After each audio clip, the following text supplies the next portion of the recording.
Welcome to Good Morning Hospitality, your one-stop shop for the latest news, noteworthy trends, and thought-provoking discussions across the industry. From hotels and short-term rentals to all things travel and hospitality, you'll find each episode equips you with the information you need to start your week. Join us on Good Morning Hospitality every Tuesday, wherever you get your podcasts. Good morning, Sarah. Good morning, Leo. How's it going, buddy? I'm very well, thank you. I'm very well. The sun is shining, the birds are singing, life is good. Yeah. How about you, my friend? How was your getaway to the mountains? My getaway to the mountains was interesting. Also, I gotta make a passing comment. Every time you talk about it being sunny, it is cloudy in Barcelona today. I swear to God, it cannot be sunny in the UK and in Barcelona at the same time. So I'll get off my soapbox. Work this out.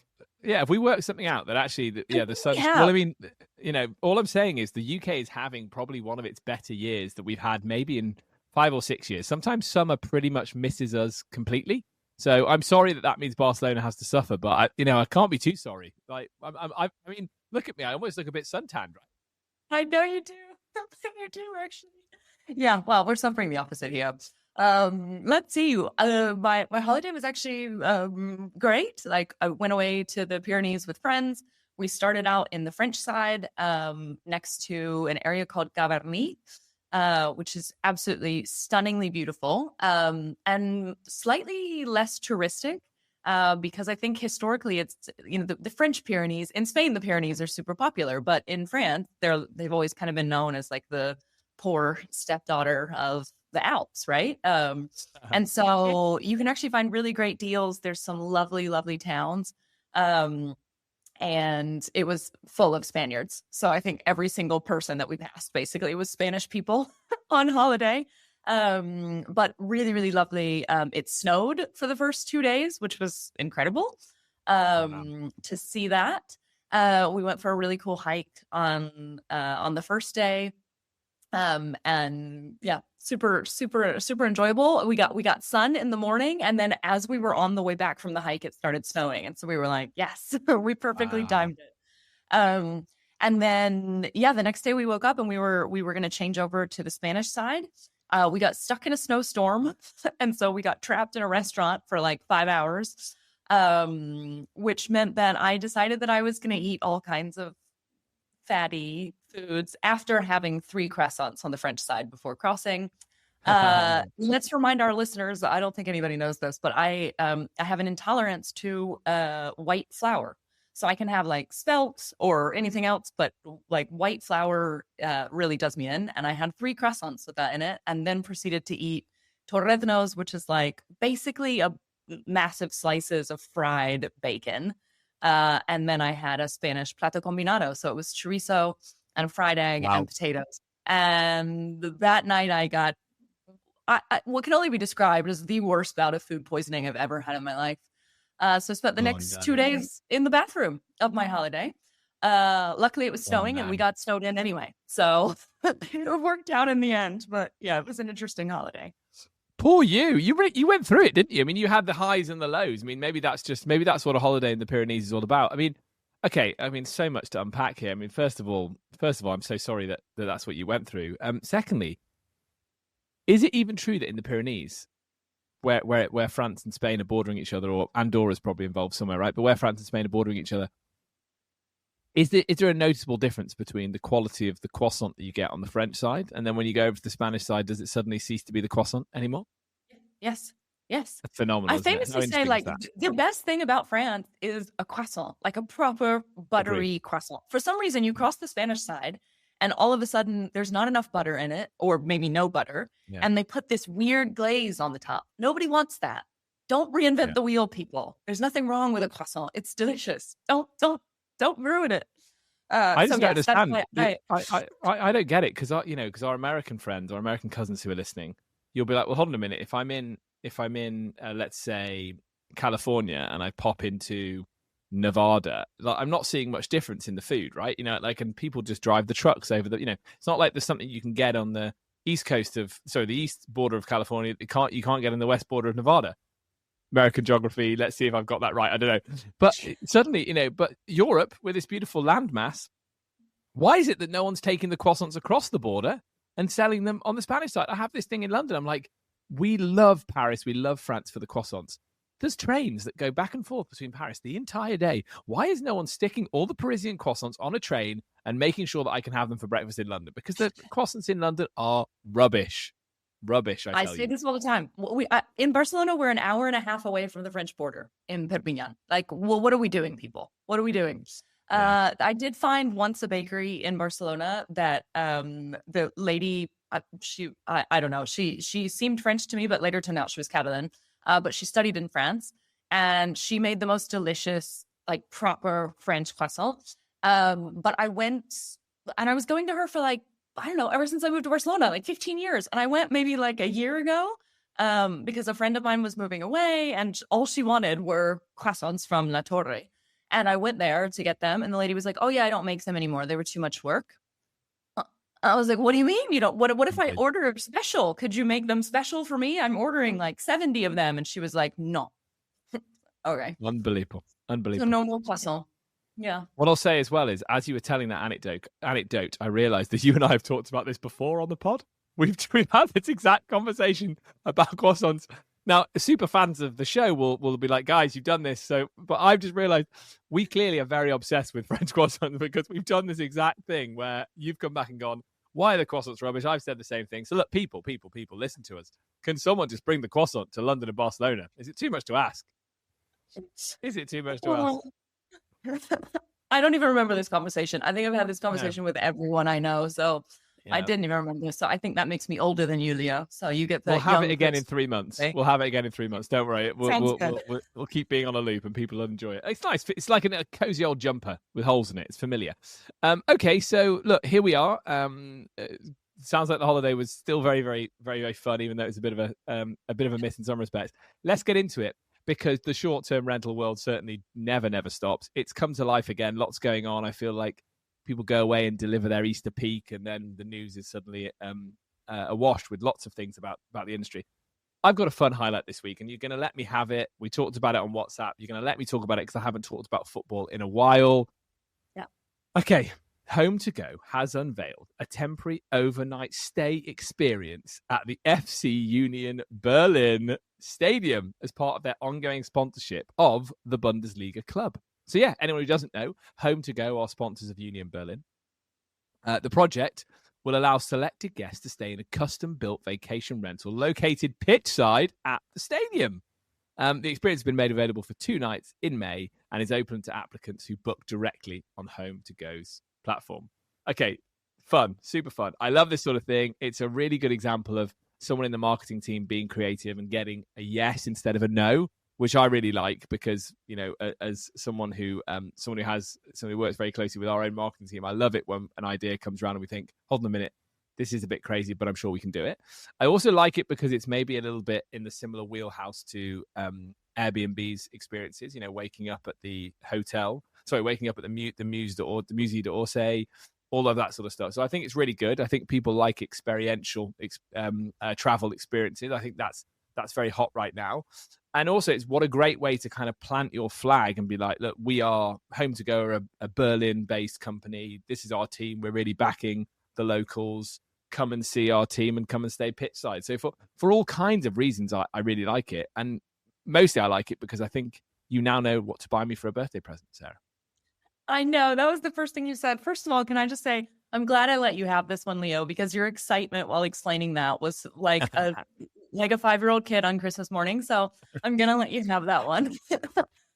Yeah, let's see how much it costs and also how quickly it books up. I think this is another, for me, this was a super interesting one. I love like kind of all of the like themed short-term rental properties. I think they're one of the most interesting things about our industry because they are so unique and it's something that nobody else can do except us.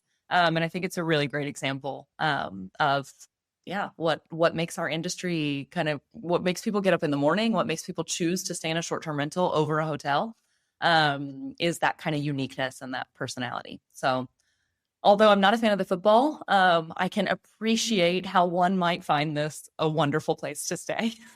If it makes you feel any better about it, I'm sure there'll be plenty of bars on hand for the evening when you're staying in the stadium. So and food. I'm sure there's something to enjoy. Bratwurst and all of those great things, Sarah. So I'm sure there's something for you too. What I like about this conversation is it's teeing us up slightly for something we're going to talk about later when we look at the article in Focus Wire about the short-term rentals category at Crossroads.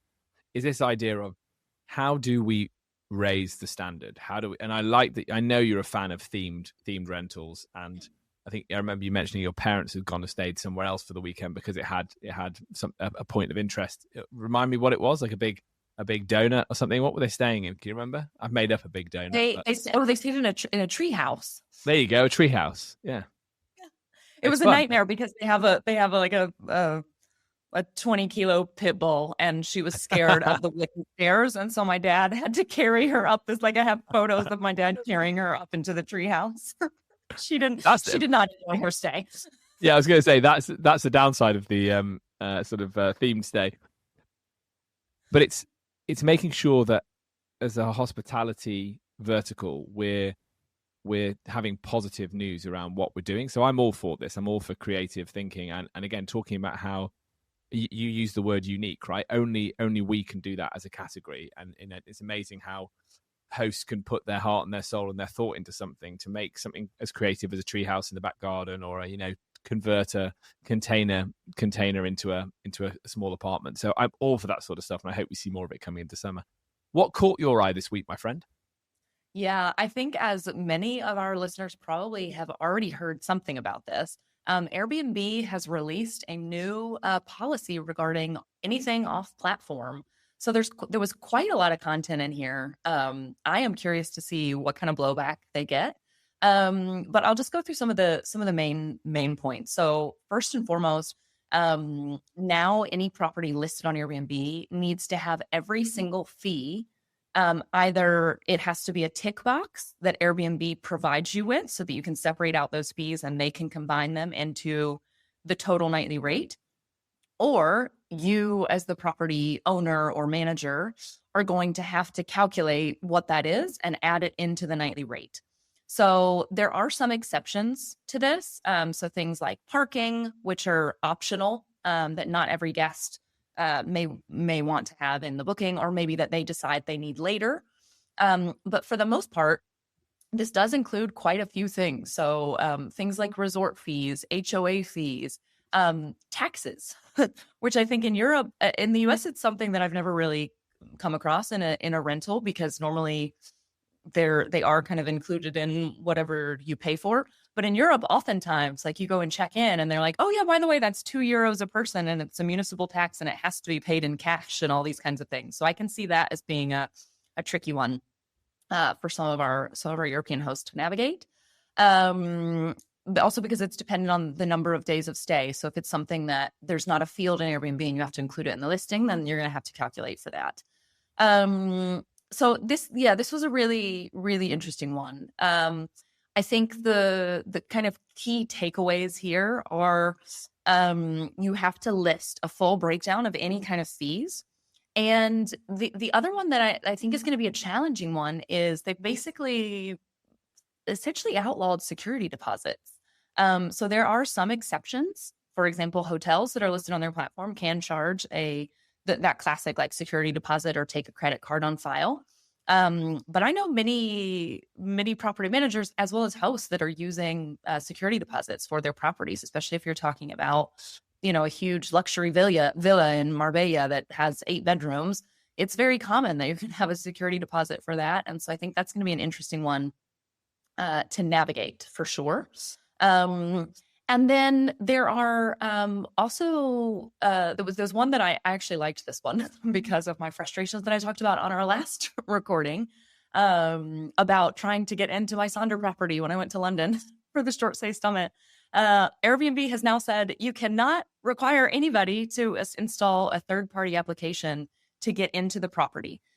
So that means that you cannot require somebody, for example, to download a Sonder app or a Marriott app or whatever in order to access the actual property. They will allow third-party applications, so things like a Nuki or some other kind of smart lock technology, but only if it is optional. So that means that just being able to do it with the app or with your phone is no longer going to be allowed. So there's going to have to be some sort of a pin pad or some other way to access the property. I think in terms of ease of use for the guest, that's actually good. For a lot of the hosts, especially those that are managing remotely, it may present some challenges.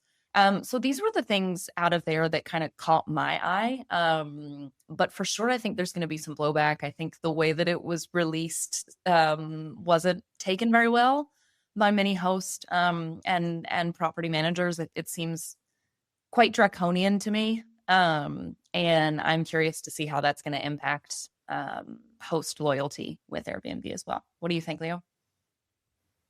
It's such an interesting topic, and it seems to be changing hourly, right? The advice I'm hearing now, they're going to potentially push back the release of the new policy, given all the blowback. I think it's important to start from a position of what does Airbnb value more than anything? And I think it's its individual host that has unique properties. I don't think it's its property manager group. I think they, we'll go on to talk about this later, won't we? When we talk about this, or perhaps this is the moment to talk about it. But we know that there are lots of hosts that just exist, that only host within the Airbnb system. So really, they're still driven by this idea that Airbnb are looking at what's being done off platform and thinking, how do I make sure that every time a guest comes to stay with Airbnb, they have a similar experience? So in that respect, you can look at it and go, well, it's quite natural for a big company, the biggest company in the space, to go, I don't want people being sent from pillar to post and being left outside, unable to access a property. So, a door code is a really, really, really good example, because in minutes, your experience can go from being really exciting to really shoddy. And then by the time you enter the property, you've already taken a star off your review. And so I think we can see this as a defensive move from Airbnb, because they want to try and ensure that they are synonymous with good experience. They need to have a strong reputation. I've said it in previous weeks, with AI coming and many buying journeys starting, on an AI chatbot, not on an OTA potentially in the future. How do you distinguish yourself from the crowd? Well, it's got to be like service delivery, right? And potentially the algorithm will be looking at how well rated the property is. So maybe Airbnb just wants really, really, really well rated. Well, I'm sure they just want really well rated properties, and they want to make sure that quality bar is there. So this, to me, I think if you look at it in the context of that, feels quite understandable, that it's a continuation of that idea that they might take people off platform if the standards are not good enough. They might take people off platform if their instructions are not clearly showing what your guest needs to do to access a property. Like and that might fall on a management company that's got 50 properties to really, really make sure that they're laying out what the instructions are. And if you are using a keyless entry system, again, I think that's good. I think keyless entry systems are good, but if they're used properly, because it means you don't have to wait to do the key transfer with a human being. You just go in and off you go. It's great if someone meets you later to give you that concierge experience, but it's not dependent on you getting in or not. But it's just making sure that you're really upfront about what that process is. Same thing with fees. So from what, and again, this is here we are recording. It's probably going to be different by the time this episode goes out, because it's changing hourly. But from what we're hearing, people are we're having it told to us that people are relaxed about the collection of any fee, especially given lots of buildings require you to take a deposit or a waiver, and lots of local authorities require you to check who your person is coming to stay or take a tourist tax. As long as you are upfront about what those fees are in your listing description, that's the most important thing. And I don't think Airbnb are motivated by the fact. I think they're accepting of people going off platform. They just don't want you to be dragged off platform, taken around the houses and given a bad experience, for one. And they also really are trying to be protective of their guest and their guest data and their guest details. And that's, I'll dig into that in a second. God, we could talk about this for the whole episode. So maybe I'll pull back slightly. But yeah, that's the kind of, from what we're hearing, what I'm hearing, it's like, look, fees can be collected, but you just need to make sure you're working with a system that is going to be easy for your guests to use, and you're clearly outlining what's going to happen and the reason why it's happening. We collect this fee, and that you'll be brought into this environment to to do so. So transparency and detail, and hosts with like 1 or 2 listings, that's easier to do because, clearly you've only got to update 1 or 2 listings. Hosts with 50 and 60 listings and unique property access instructions and security deposit checks, they're just going to have to work a bit harder to make sure they're in line with it. But there's also an argument to be said that they might in general pull back, because again, like you, I've seen a lot of blowback online about this. So I think that point on the guest is really, really interesting. Airbnb, we know, wants to own the guest. I haven't heard anyone talk about this apart from you and I. Doesn't mean they're not talking about it, but let's think about the EU's Digital Markets Act, right? Which is all about open access to data. Yeah. This kind of, in my opinion, runs counter to that. I don't know if you agree. I would agree, and I wouldn't be surprised if somebody lobbies something against it, for sure. I think in particular when it goes to there's another item that you were about to touch on, which is that now you're not allowed as a host or as a property manager to collect contact details. So you're not allowed to say, hey, give me your email address.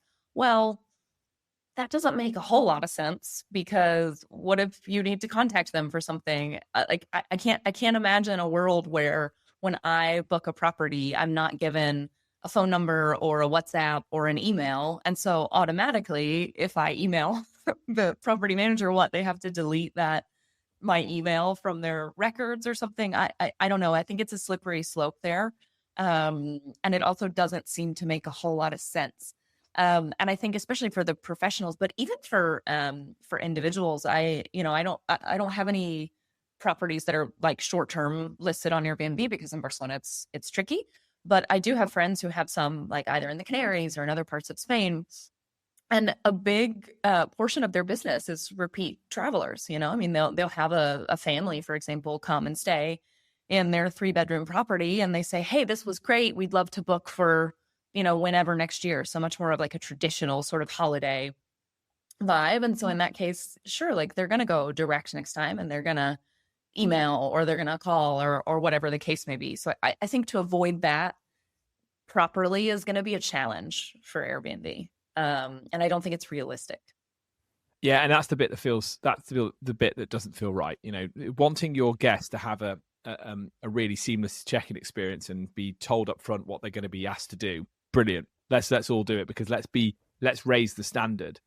You and I consider ourselves hospitality people. It's the idea that we are in service to our guests to provide them this amazing experience.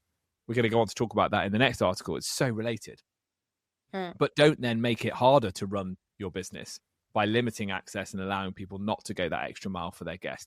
And it's unrealistic. And then it makes everybody kind of question again. It makes everybody think, well, should we be jumping on the direct booking bandwagon because is it attack on our ability to run our businesses? So it's really interesting to watch how the conversation online changes based on what Airbnb are doing next. Because the minute they kind of quote unquote overstep in the view of the professional manager or professional host mind, people start to think, well, how do I get off Airbnb? And that's really interesting. So they do need to think twice about that, because it is getting easier to control your own distribution. We've just talked about social media and the impact that can have.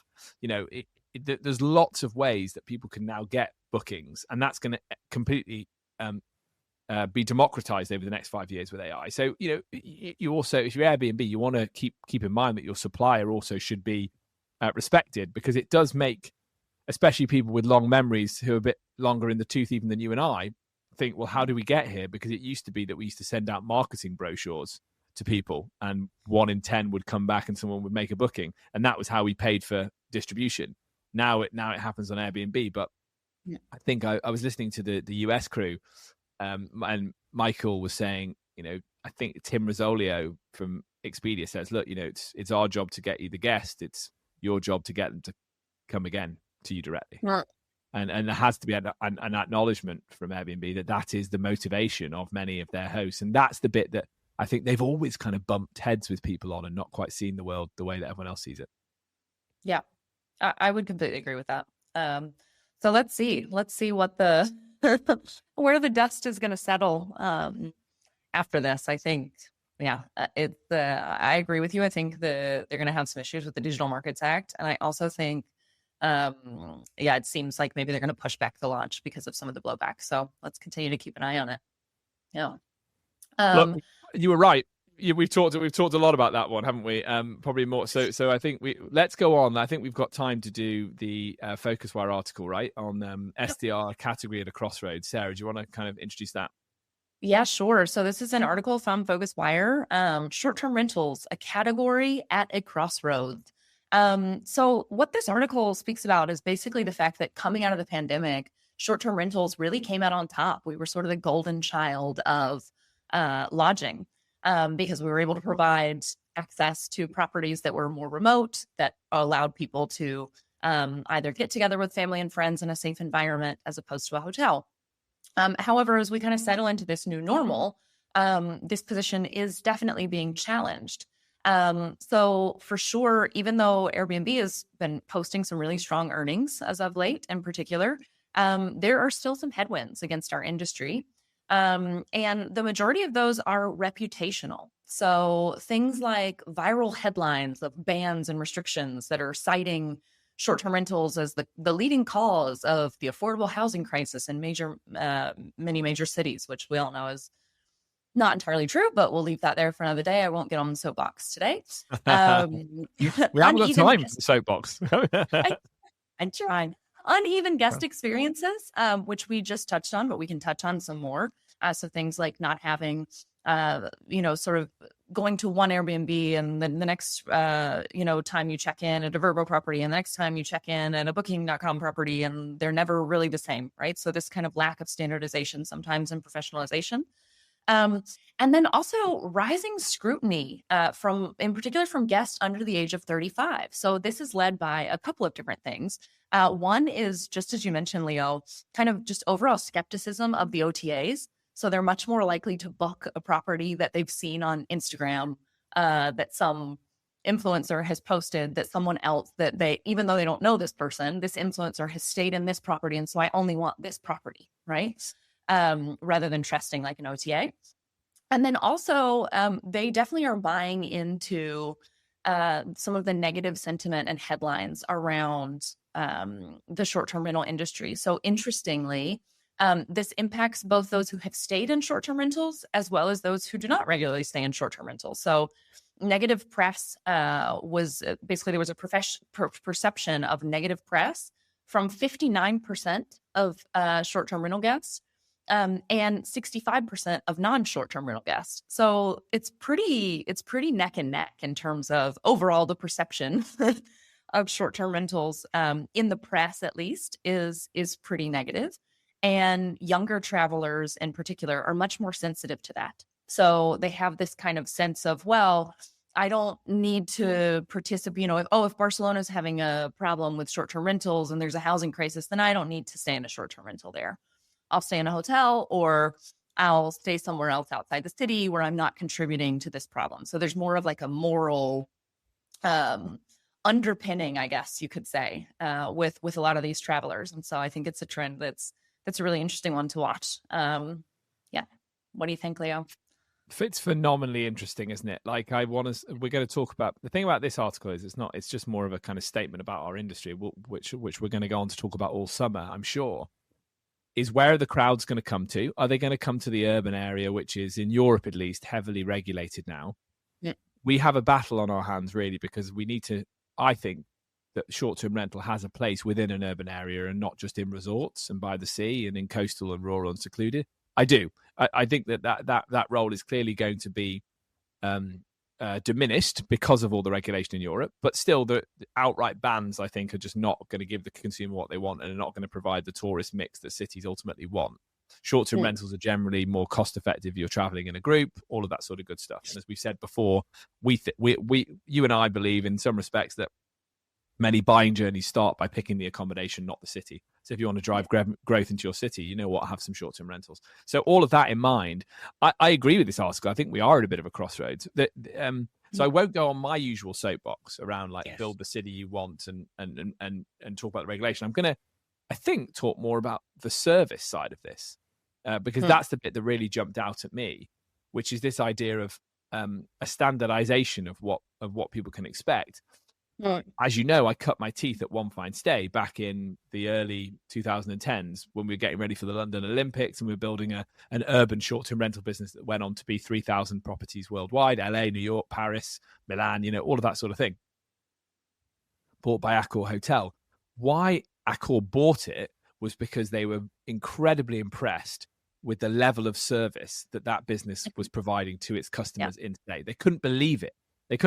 Like it was like a roving hotel, like it had cleaners, it had handymen, it had operational support, so that if someone forgot the towels could be delivered when they were on the way to their next job, and they were doing it. It was like last mile logistics plus hotel service. By far, it was not cracked 100% by One Fine Stay. There was huge challenges there, but they were having a go at doing it. And when I would be pitching owners, which I've talked about was what I did, they'd be saying to me, well, why don't I just give it to this property manager? And I go, well, because have you asked them what happens at 4 a.m. if your guest is locked out? Like, is it just them? Is it just them and they might be 50 miles away? Or do they have a team that can properly get there and let that person in? If they forget the towels, how quickly can they get them? Do they bring a bottle of champagne if it's someone's anniversary? Are they doing that, they're doing that handheld hospitality? And that's so important. We as industry professionals just need to be laser focused on that, because that's what will help define our category, and that's what will help us continue to grow, is actually delivering proper concierge hospitality experience and being thoughtful about what we are delivering, not just saying I'm going to jack the price because it's Wimbledon fortnight and quadruple the price. I'm actually going to offer someone some service to back that up, and that's how I'm going to get them to come and book direct. I'm going to both agree with you and challenge you on that comment. I think I agree with you that that's where we need to go as an industry. My challenge to you is that I think historically the reason that single hosts or operators have done better in terms of the ratings of the properties is because they just have one or they just have two, and they do provide that personal touch. So, you're locked out at 4 a.m. Well, guess what? Bob's dropping in to let you in because he lives 2 blocks away, and because it's his property and he cares and he wants you to have a good experience. And so I think there's a lot that we can learn from smaller hosts and operators that really put their heart and soul into this. And I think, again, it's hyper local and it's slow growth, which capitalism doesn't like, but that is what is going to make it work. It's true. It's what's going to work for our industry. It's being able to have that personalized touch. And I think as you scale, if you don't take care of those little things, it can be really difficult to maintain that level of quality and service that is ultimately what guests are expecting now. The standards are higher. The expectations are higher. I totally agree with that. And I think that no one's nailed it yet, right? Which is why which gives us hours and hours of things to talk about every week. But because it's so interesting, it's a category which is growing and changing. Just to add on to that point, because you're dead right about the individual host, it's also a lot easier to run a hosting business with 1 or 2 listings now, because the technology providers are building products for you. And AI is making it easier for you to consolidate everything into one tech stack. You can probably work from your phone. I'm sure most single hosts are using a PMS from their phone if they have a PMS. And also, as I said earlier, Airbnb is trying to keep you in their environment because they're trying to put more products in their OTA. That means they are more of a kind of hosting service business too. So it's so interesting. Like the idea of, I have to give it to a traditional manager and take a 20% cut on my revenue is kind of changing. And again, if it continues to be the case that it gets easier and easier for you to host on your own, and the quality scores are there, then Airbnb is going to encourage that type of host on their platform. And what Airbnb do first, everybody else kind of has to fall in line with later. So I think it's an incredibly interesting time. Look, we're out of time. Sarah, so nice to hang out with you. Sorry again about the food poisoning. Not what you want when you go away, is it? Let's talk about croissants next week. We haven't talked about that enough. To everyone at home, thanks for joining us. Really nice to see you. If you enjoyed today's show, please hit like, share, subscribe, and all the usual social places. We'll be looking at more data in the coming weeks now as summer starts to hot up. Plus, you'll be very excited to know we're going to do a deep dive focus on the Eurovision Song Contest. Because come on, it's that time again. I love it. It's my favorite thing. I feel European every time I watch it, even though I'm technically not. You are. You're one of us. You're one of us. Okay, until next week. Thanks, gang.